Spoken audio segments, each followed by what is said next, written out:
Chapter 5. I woke up and remembered my horrible experience in the water. I cried and violently thrashed around. Memory can be as bad as the experience itself, and this experience was terrible. In a minute, I calmed down. I was in a hospital room. Some electrodes were attached to my head. There were doctors and nurses around me, and I recognized Peter Blair, the popular Prime Minister of England whom I had often seen on the news. I slammed my hand on the mattress in frustration. For 8 years, I had kept Hal a secret. My life was ruined. All I wanted was a quiet life. I didn't get it. What was I supposed to do next? I'll bet my secret is out. It is. Terrific. Some maniac will kill me in a week. How did you get to me in time? We didn't. You've been dead for 2 weeks. What? That can't happen. It did. A most remarkable story. So I went through all that for nothing? I was referring to my kidnapping and fall from the plane. I'm afraid so. Could my anonymity still be preserved? I'll bet there's a lot of news stories about me. About 1 million if you include all languages around the world. You were discussed continuously. No anonymity. Anybody say anything bad about me? No, I have seen nothing negative. I knew I might become famous and kept myself squeaky clean. People with problems can be interesting too. Yeah, well, people with problems don't change the world. His eyes opened up. What I said surprised him. It was as if the concept was a new one to him. I saw the nurses were also staring at me. I had said something important. What did I say? The Prime Minister turned his back and moved away a few feet. He seemed to be pondering something. What the heck was going on in the world? He turned around again and smiled. It hadn't occurred to me. Perhaps only the kind of person you want to be can do what's needed. What's needed? Later. I'll leave you with the nurses. He left with the doctors. Nurses took off the electroencephalograph electrodes from my head. I heard a large crowd of people cheering. The nurses took other things off me, including a thermometer out of my you-know-what, and brushed my hair. I was still wearing the clothes I had on when I fell in the ocean. I noticed my clothes were stained with some reddish-brown stuff. What's this? I asked. Blood. Peter Blair came back to the room. By now I was sitting in a chair chatting with the nurses. How are you? Asked Blair. I'm good. Any nausea? No. Why did he ask that? Where am I? In London. This hospital is on the periphery of the city. We couldn't bring you into the heart of London. The traffic obstruction would have been horrendous. Why was I so important? Never mind. I could find out later. Can I go to a hotel or something? We hold a floor of a new hotel tower for visiting dignitaries. It's yours. Do they have shops? They do. I need fresh clothes, but I don't have money. The British nation will gladly pay. We've already spent millions on you. Everybody laughed at that. Something else that made no sense. I could find out about it later. I need something to eat.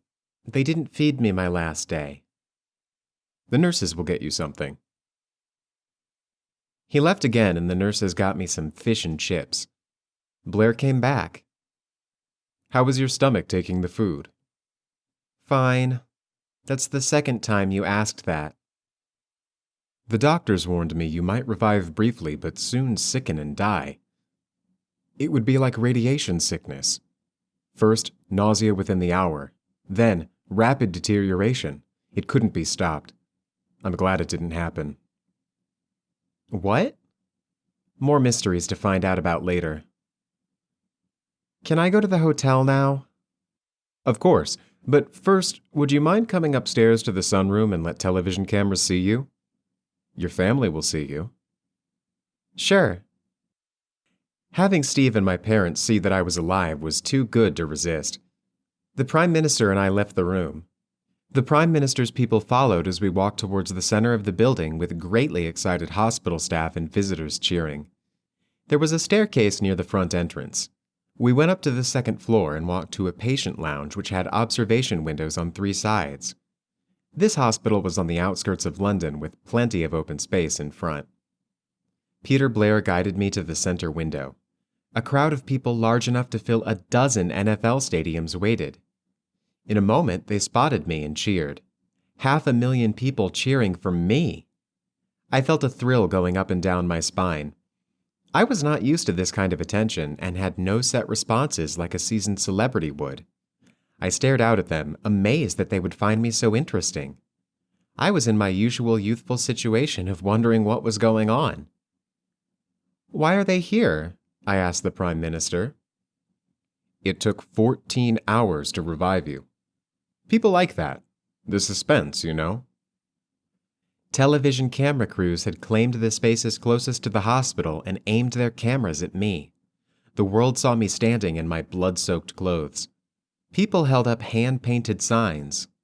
"Hello," "Welcome," and "Come to Ireland" were typical comments. One woman held a sign that read, "Save us." Save us? What's that about? The wind is stopping everywhere. Where's everywhere? All over the world. I looked and saw those spherical cotton ball clouds that form when there's no wind. They weren't moving at all, they just hung there. It was like looking at a postcard. "What does it mean?" I asked. No wind means no rain and no food. How bad will it get? We may see the whole world starve to death. The television cameras must have taken close-ups of my face. The crowd became silent as they waited to see if I lost it. How will it happen?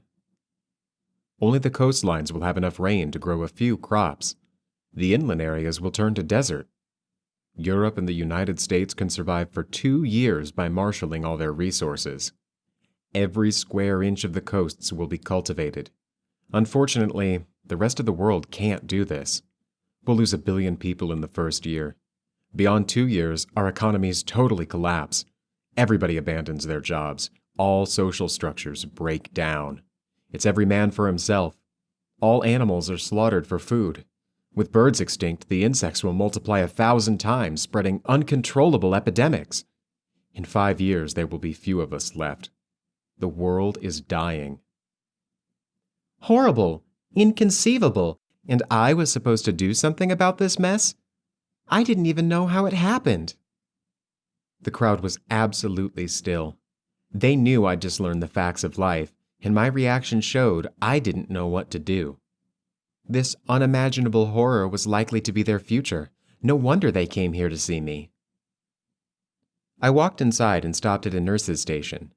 Blair followed and stood next to me. He was the world's lifeline to me now, if that meant anything. He had to suspect by now that I didn't know what to do with the wind situation. Somehow he would have to pull a miracle out of me. I feel like running away, I said. You couldn't stop me. I know we couldn't. All I wanted to do was be a high school math teacher.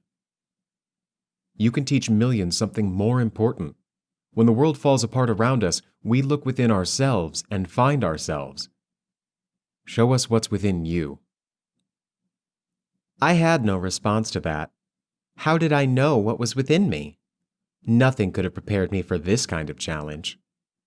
The world waits to hear you. Would you agree to speak with me on television? The topic is Hal. The government hasn't figured out Hal after 8 years. You want me to do it in 1 day? Not 1 day. We must begin. I need to see everything that happened in the last 2 weeks. Agreed. I'll speak to the BBC. They'll put together a montage for you. I need to see it in the exact sequence it happened to guess what Hal was thinking. Agreed. We'll see his thinking. This is what I was afraid of. I knew if my secret came out, people would never let me alone. I never wanted to be famous. I don't want television cameras in my face. I just want to live privately. Is there anything wrong with that?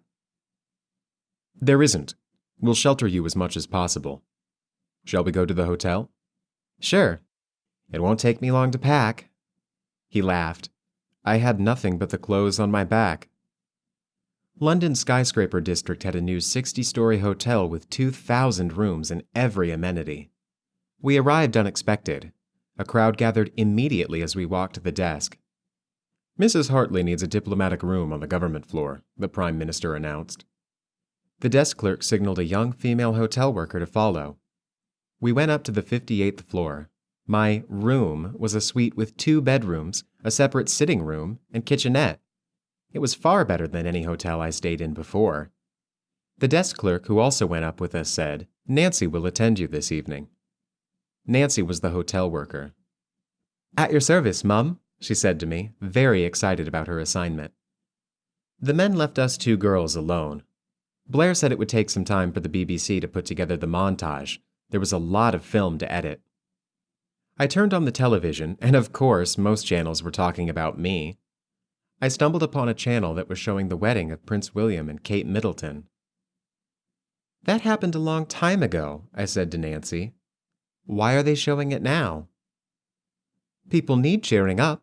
It's been a horrible week. Royal weddings are rare and glorious. They've been showing it all week." Well, yeah, America had no royal weddings. Just the trash weddings of tabloid celebrities, if anybody cared. I watched the highlights of the wedding. The commentators gave much related information. I especially noticed how nervous Kate was. After seeing everything, I turned to a priority. "I need some clothes. These are 2 weeks old. I must smell like hell." While the world's people waited to hear whether their death sentence was committed, Nancy and I went shopping. A swarm of security people hastily summoned by Blair kept the curious away. I selected 4 skirt and jacket outfits, lots of casual clothes, accessories, underwear, and every kind of personal item. I broke a world speed record in doing all this in 110 minutes. The Prime Minister was alerted when I returned to my suite. He came over right away, but I had jumped into the shower when Nancy let him into the room. He waited patiently for half an hour. I came out in a flattering Irish green dress. "A tribute to my ancestors," I said with a smile. My hair was still damp and a mess, but already expanding out to that mane that had startled many. "Very lovely," the Prime Minister said. "I presented the final section of the montage being prepared for you. It will begin playing in a few minutes. After it's done, could we appear on the air 20 minutes later?" "Sure." "Excellent. I'll arrange it." "Very lovely," he repeated and left. He looked encouraged by my cooperation. The phone rang. With 1 million people wanting to talk to me, there could only be one person who got through. "That has to be my husband," I said to Nancy. "Tell him we can't talk on the phone. People are listening. Tell him no matter what I say tonight, I can change my mind tomorrow." The first person to speak on the BBC montage was an anchorman who had recorded his comments in a documentary on an earlier date. United States Navy Admiral Ruck was ordered to the White House to meet the president. President Martin told him sometimes a person was a clear and present danger to the United States, but could not be neutralized by ordinary rules of law. What did the Admiral think was done with such people? The Admiral said he had no idea. The President said such a person was eliminated. One person could not be allowed to endanger 300 million Americans. The Admiral was told such a person was a problem now. A plane was being prepared with an atom bomb. Would the Admiral cooperate in launching the plane from his ship, the U.S. carrier Ronald Reagan? The Admiral asked why the person was being executed and in this extreme manner. He was told the President would explain it on television immediately after the bomb was detonated. Other countries would detect it. The President had to explain it. Would the Admiral cooperate? He said he would, but he didn't like it. The President responded nobody was enjoying the operation, but if the Admiral was ordered to launch a nuclear missile to kill 1 million people, he would do it. The Admiral agreed to bring the Ronald Reagan around South America to the Atlantic for the operation. An F-22 Raptor was prepared with a bomb and remote control and loaded on the Admiral's ship. Then it was a matter of waiting for an opportunity to abduct Mrs. Hartley. The next person to speak in the BBC montage was another announcer. Theresa Hartley was seized from her car on Saturday, June 12th, and put in a helicopter. The witnesses who had seen Theresa Hartley's car forced to stop and the government men forcing her into the van at gunpoint called 911 to report a kidnapping. The police arrived in 5 minutes and were astonished at the witnesses' story. Usually a kidnapping was committed by 1 or 2 men. This time, 6 kidnappers were seen and there had to be at least 1 more in the van. The police wasted no time in calling the FBI. Kidnapping was a federal offense in America. Investigation of kidnappings must include all the states. 2 FBI agents, each with an assistant, came over from Boston. They listened to the strange story and in turn questioned the witnesses. This could not be the act of criminals. A quick check showed Theresa's family had no ransom money to speak of. The kidnappers sounded like federal agents. Who were they? Who were those people in the numerous cars rushing past the scene minutes later? Why was Theresa Hartley so important? Mystery upon mystery upon mystery. One agent said, "If this was federal and we uncover it, it will make Watergate look like a tea party." Steve Hartley was called into the police station to meet the FBI men and was questioned about his wife's friends and routines. He could give no reason why Theresa would be kidnapped. After a few questions about her activity, which revealed nothing, Mr. Hartley was asked if she had disk space on the Boston College computer system. Yes, she did, he told them. Thereupon the FBI and Steve Hartley went to Boston College. A computer center technician there had the password to Mrs. Hartley's files. They found one called Mission Impossible. It was 260 pages of mathematical jargon, completely incomprehensible to anyone but a mathematician. 4 math professors were called in to examine the file. They could not understand what it was for. Mrs. Hartley used many abbreviations and terms without definitions. If she were intending to hide her work's purpose, she did it very well. The computer tech suggested the file be shared with everybody on the Boston College campus. Somebody might know what this was for. It brought no response. Theresa Hartley had been working alone. The BBC montage did not have information about my odyssey on the helicopter and twin-engine prop plane to the carriers, but I knew about all that. Maybe they left it out for that reason. The next part was a video of President Martin on television. My fellow Americans, a short time ago the United States exploded a small atomic bomb in the atmosphere over the South Atlantic. It was scheduled. It was a one-time event and will not be repeated. In an attempt to calm world fears, I will immediately and fully disclose the reasons for this operation. 15 years ago, an alien entity entered Earth. It disappeared and could not be found for 7 years. 8 years ago, it associated itself with an American named Theresa Sullivan. We observed her. The alien interacted with her, influencing her physical activity. She could not or would not explain what the alien was. We were patient, but this situation could not be tolerated indefinitely. We could not wait while this alien was as likely to be involved in hostile activities as friendly. It made no announcement to us in 15 years, which we considered an unfriendly relationship. Therefore, we destroyed it with an atomic bomb. Sadly, this young woman had to be sacrificed. The alien remained with her at all times. We could not destroy the alien without destroying her, too. We put her on a plane with the bomb. My fellow Americans, we took this action after careful deliberation. When we're at war, we send thousands of soldiers to their deaths. This was the loss of one person to eliminate a potential threat greater than any war. She was told what would be done. She went to her death bravely with no resistance. Her courage was magnificent. She gave credit to the human spirit. There is no medal designed for courageous conduct in this kind of situation, but let me console her family by saying her dignified and brave sacrifice did more good for the world than any Medal of Honor winner. We offer thanks from a grateful nation. I imagine Steve and my parents were crushed by this news. How horrible it must have been to learn I'd been vaporized out of existence, nothing left behind, no body to bury, not a trace to mourn over, no known place at which to drop a flower wreath on the water. It was as if I never existed. Terrible! Then came another shock for the world. There were 6,000 sailors on the Ronald Reagan. They could not be kept silent, and no effort was made to shut them up. They had cell phones connected to a satellite. That Sunday night, information was leaking out. The BBC had the phone call of a sailor who said I had bailed out of the plane. Even worse than this news, they had hidden a microphone in the collar of my jumpsuit. That's why they gave me the jumpsuit. They were listening to me all the time. She got out of the plane somehow. They heard her breathing after the bomb went off. She fell for 3.5 minutes. When she was in the cold water, she screamed her head off, but she never said a word. She was tough. Everybody was crying. What must Steve have felt when he heard this? My parents must have gone nuts. I cried to think about it. The BBC hurried along. The next presentation was a Senate hearing about the A-bomb explosion. The Senate Armed Services Committee convened on Tuesday morning. The BBC had videos of this hearing for me to watch. The first witness was the director of the little-known Defense Intelligence Agency. He talked about how his watchers had been keeping an eye on me since I was 10 years old. She claimed the alien jumped out at her from a fox.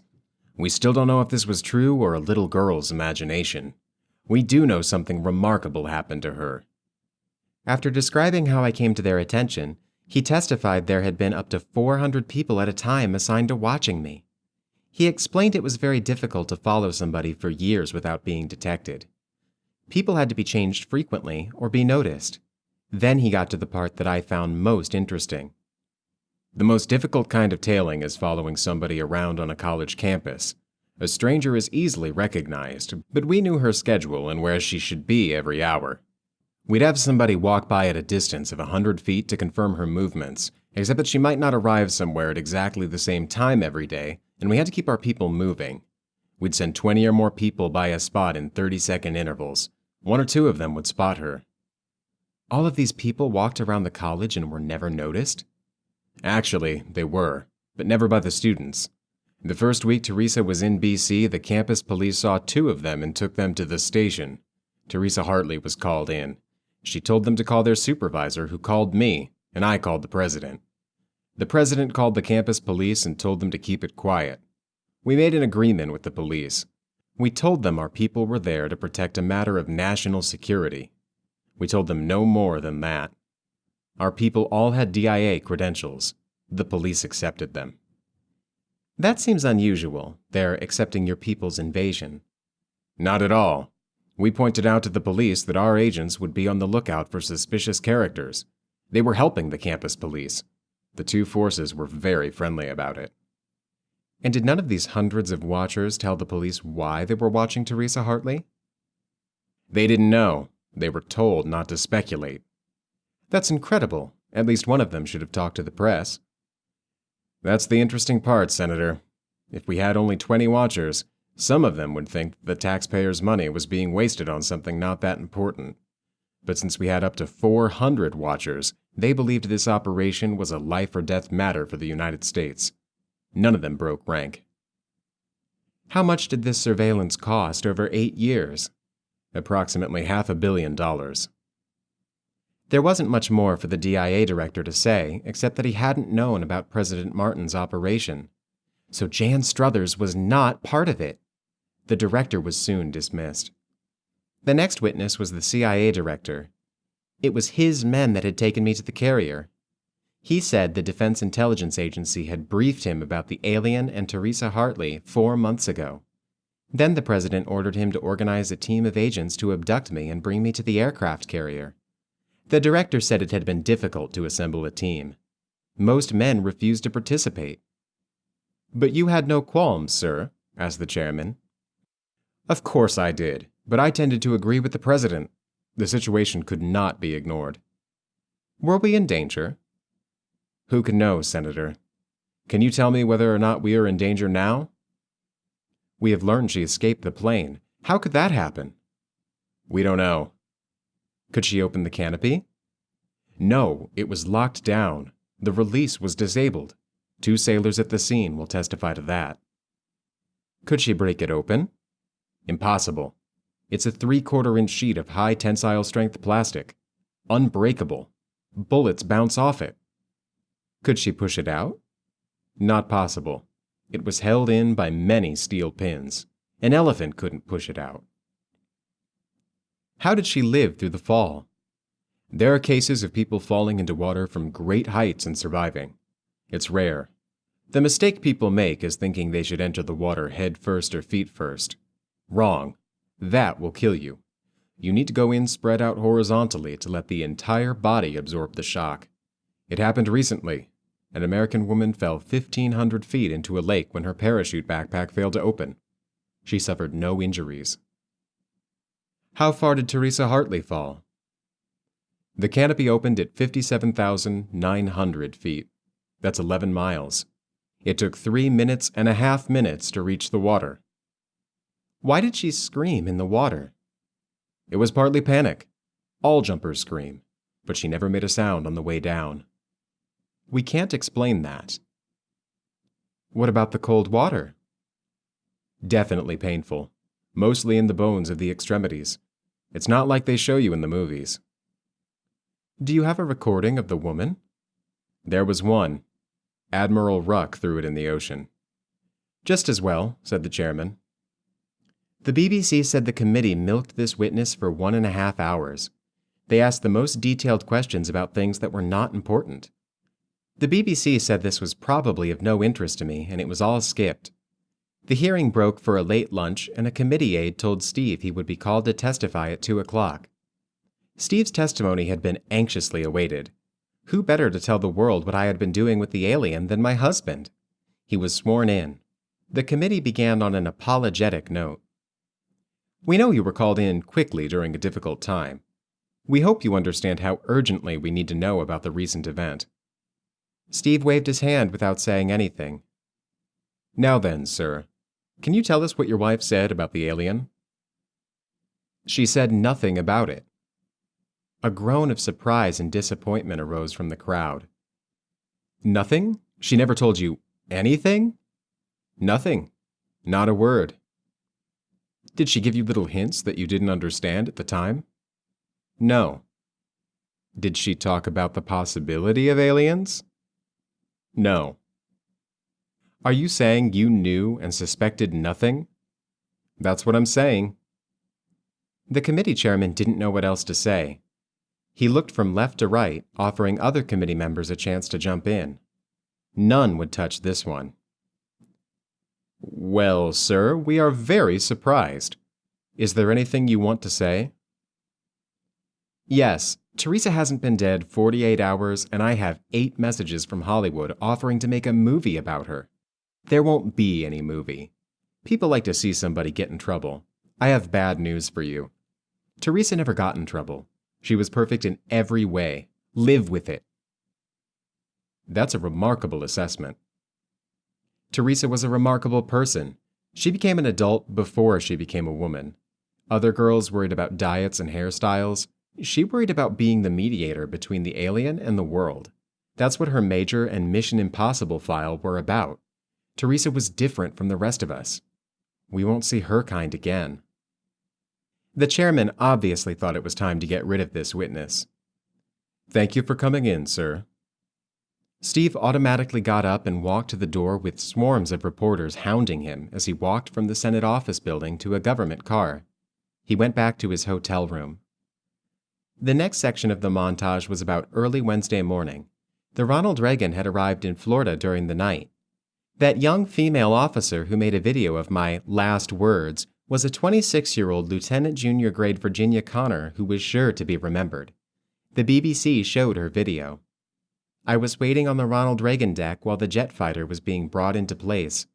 Yours truly was on screen with my wild mane of hair blowing in the wind. Connor's voice was heard asking if I had anything to say. That is the most stupid thing ever done. I'm glad I won't be here to see what happens. Connor asked if that was all I wanted to say. If people grieve your passing, rejoice in the good you did and die like a hero going home. I feel good about who I was. I hoped Steve and my parents got some comfort from that. The screen changed to 4 talking heads on an American news talk show who debated the meaning of my remarks. What did I mean by something happening? Did I know what it was? Was I making it happen? Was it serious? Who would be affected? Could it be stopped? Their discussion was futile at this point. The video was bad news for President Martin. Now they'll make a movie about her, the talking heads agreed. The next hearing witness was a big surprise. My priest, Father Richard Donati, was extensively documented in the files on me maintained by the DIA. He was called in as a witness. He walked into the Senate office building chamber carrying a heavy briefcase and was sworn in. "Now, Father," began the chairman, "you have previously advised this committee by phone that as Theresa Hartley's priest, you cannot discuss her character except in general terms known to her acquaintances. What was she like?" "Everybody will tell you she was a good girl, a brilliant girl, the pride and joy of her family. If this alien's arrival was an inevitable event of the natural world, God saw to it that it associated itself with an exceptional girl." "For what purpose, Father?" "That remains a mystery. We deal with many mysteries in my line of work. We wait for answers with trust." "How long have you known her?" 8 years. She first came to the rectory when she was 10. "Our records show you managed to be assigned to her parish church for those 8 years. It is the norm for priests to be reassigned every 2 or 3 years. Was this a coincidence?" "It was arranged by Cardinal Rook. The Holy Father was interested in her case and wanted me to stay close to her. It was the Holy Father who arranged her full scholarship at Boston College. Theresa couldn't turn that down." "He wanted her to go to BC because it's rigidly Catholic?" "It isn't rigidly Catholic. 1/3 of its students are non-Catholics from all over the world. If you want to operate a large, diverse university, you can't do it with a heavy hand. It was important for Theresa to get a truly worldly educational experience. She might have had some role in dealing with the alien in the name of humanity. She had to have wisdom." "How did the Holy Father become interested in her?" "Cardinal Rook and I told him about how Theresa was being followed by government watchers. We saw them ourselves. We were sure she wasn't possessed. The government watchers proved her story about Hal." "Hal?" "That's what she called him. It's from a movie you probably remember." "What did she say about Hal?" "Not much. She knew nothing about him." "Did you have contact with her watchers, as they're called?" "Only once. A woman followed her to the rectory. She didn't give her name." "What did this woman tell you?" "Nothing except that many people were watching Theresa." "For what reason?" "She didn't say. She assumed I knew." "You only had Theresa's word there was a Hal?" "That's correct." "How did you become convinced there was a Hal?" Father Donati opened his briefcase and took out 3 playground horseshoes which had been bent into twisted shapes. "Certain statements have been made in this hearing about how Theresa got out of the plane. Do you think anybody could bend one of these, Senator?" "I doubt it." Father Donati stacked the 3 horseshoes together. Despite their twists, they fit perfectly on top of each other. "When Theresa was 10 years old, I watched her bend all 3 at once. She did even more amazing feats of strength for Cardinal Rook and myself. She could hold a heavy book in one hand and squeeze until her fingertips pierced the book from cover to cover. There seemed to be no limit to her strength. She was a baseball pitcher in high school. She could have been an NFL quarterback and scored a touchdown on every play." "Are you implying she had enough strength to push out the canopy?" "With Hal's power but her own initiative? Yes." The room was silent. Father Donati enjoyed watching the bug-eyed expressions on the committee's faces. I'll bet no one was more surprised than Steve. "All that time I seemed to have the delicacy of a petite female. I could have broken his back with a single blow." The priest had an afterthought. "When she was abducted, she must have known she could fight her way out. She could have killed everybody around her. She went to her death without a fight. She's a martyr. I think God's purpose in choosing her was to show Hal there are good people and we are worth saving." The chairman had the political savvy to give this idea a respectful moment of silence. It was the finest thing that could be said about a person. He couldn't fail to note the sad expression on people's faces. How did she explain this super strength, Father? She couldn't. It was as much a mystery to her as us. What else could she do? She could throw things with perfect accuracy. She threw coins into a glass 20 feet away and never missed. Anything else? That's it. Did she communicate with Hal? She always denied there was any communication, but clearly they were aware of each other. Clearly, yes. Well, Father, this has been the strangest story I've ever heard. Have we all lost our minds? I hope not, he grinned. The BBC talked about the next development in this weird week. A small freighter carrying grain from Argentina to Africa was 900 miles out to sea. The captain and his first mate were looking out at the water. The wind had been noted to die out during the evening. Now there was a dead calm. The water was motionless. A bridge videocam had recorded these two men's brief exchange. In words that were much discussed, the first mate asked, "You ever see a calm like this?" "Not this time of the year." The small steamer was crossing the area where I'd fallen from the freighter jet. Word got out quickly. Commercial airplanes passing over the area were asked to note the location and extent of the calm seas. It appeared that the calm area was spreading out at 18 miles an hour on the edge, broadening the width of the area 36 miles per hour. It was already thousands of miles wide. Soon it would lock up the entire Earth's weather pattern and stop the wind everywhere. Without wind, there was no way for water vapor from the oceans to get to land fast enough to provide the rain needed to grow anything. World famine would follow. There was no way to prevent it. The BBC said Prime Minister Peter Blair sent ships to the South Atlantic to look for me. This was considered the most ridiculous naval mission of all time. Blair's folly, said the newspaper headlines. Blair's search for the Holy Grail. Anybody who had been to sea knew the impossibility of finding a body in that vast nothingness, even if it was floating on the surface. The next part of the BBC program was a real shock. That Friday night, President Martin suddenly resigned in the middle of the night and left the White House to go to his Indiana home.